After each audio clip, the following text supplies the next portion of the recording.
But to the NBA is our next stop. The Nuggets and the Nets last night. Brooklyn coming in off 7 consecutive losses. And no James Harden last night. He was sitting out with a hamstring. First quarter, that's Nikola Jokic. That's not a good pass.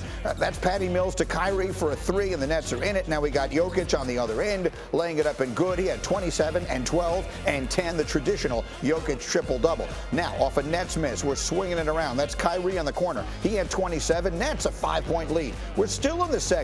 Super high scoring. Look at Kyrie splitting the defense. Teams would combine for 151 points in the first half, most of any game in the NBA this year. Third quarter, Jokic to the hole, and it's good. Nuggets take a 6-point lead, and they're opening.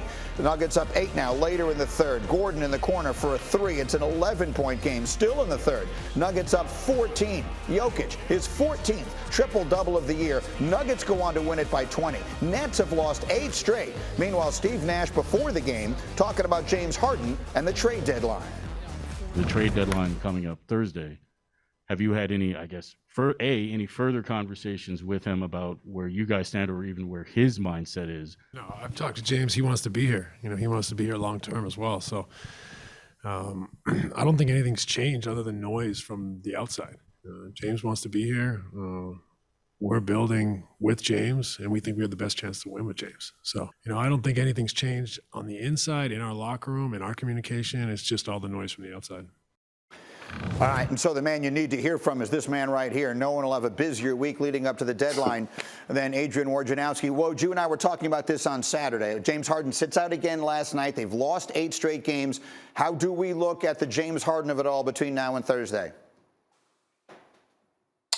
Well, Greeny, start with this, and Ramona Shelburne and I reported this morning on ESPN.com. Daryl Morey called Sean Marks about a month ago, and kind of a perfunctory month out from the trade deadline call that GMs make.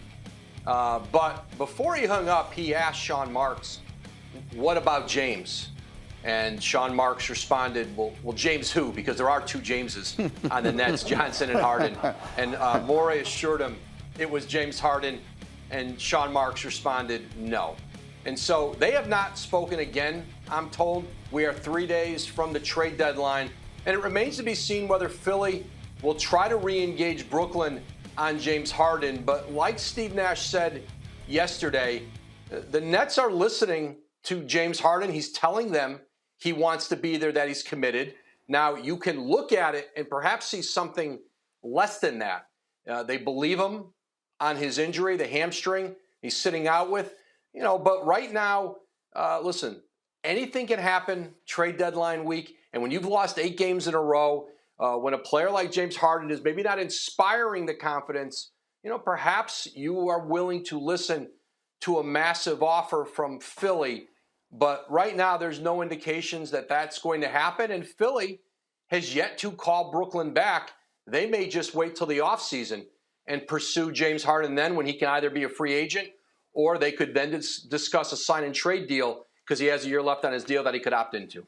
To be clear, Daryl Morey is a person of interest, if you will, in all of this. A, because he has a long history with Harden. They were together in Houston for all those years. And B, because he has the Ben Simmons situation sitting there with him in Philadelphia. That's the other one we watch closely. As we begin this week, what is the latest with Simmons? The Sixers will be engaged in conversations on Simmons this week, but they're no closer to a trade for him, and they want to wait out. Whether it's a James Harden, whether it's other star players who may become available after the season that aren't now, Philly has shown no indication that they're going to sell short on Ben Simmons and do a deal that they don't really love, and they have a willingness to take this into the offseason. But I do think they'll talk with teams this week, perhaps even Brooklyn, but it would take a lot more than Ben Simmons to get James Harden out of the Nets, if the Nets are even willing to listen. Thanks for watching ESPN on YouTube. For live streaming sports and premium content, subscribe to ESPN+.